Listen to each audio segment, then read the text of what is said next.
ကျွန်တော်ဗိုက်စာနေရနဲ့လွယ်လွယ်ကူကူနဲ့အရသာရှိပြီးရန်စားလို့ကောင်းတဲ့ကြက်တောင်ပန်လေးစူးစမ်းမှာဖြစ်ပါတယ်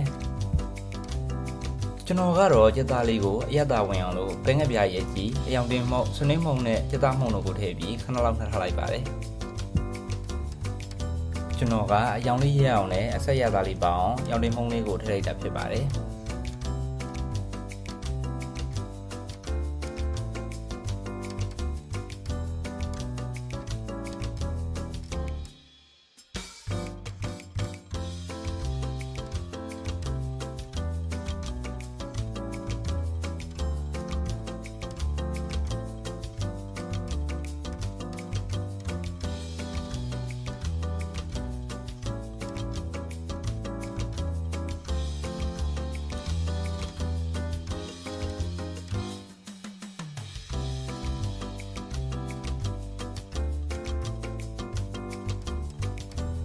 စီပူလာပြီဆိုရင်တော့အရက်သားနှက်ထားတဲ့ကြက်သားလေးကိုထည့်လိုက်ပါမယ်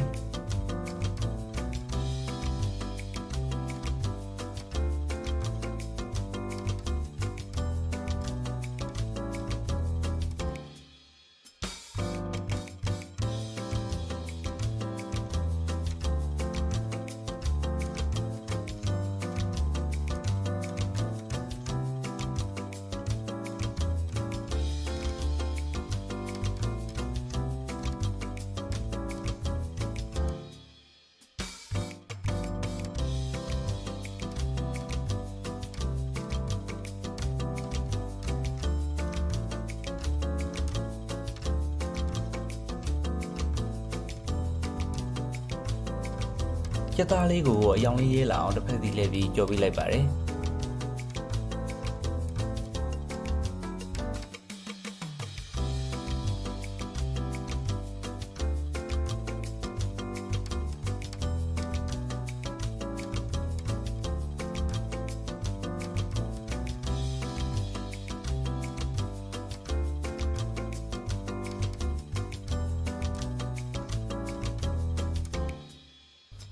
ဒါဆိုရင်တော့အပေါ်ရန်ခွန်လေးကကျွေးရပြီးအတွင်းသားကြီးလေးနဲ့အရင်စားလို့ကောင်းတဲ့ကြက်တောင်ပန်ကြော်လေးရပါပြီခင်ဗျာ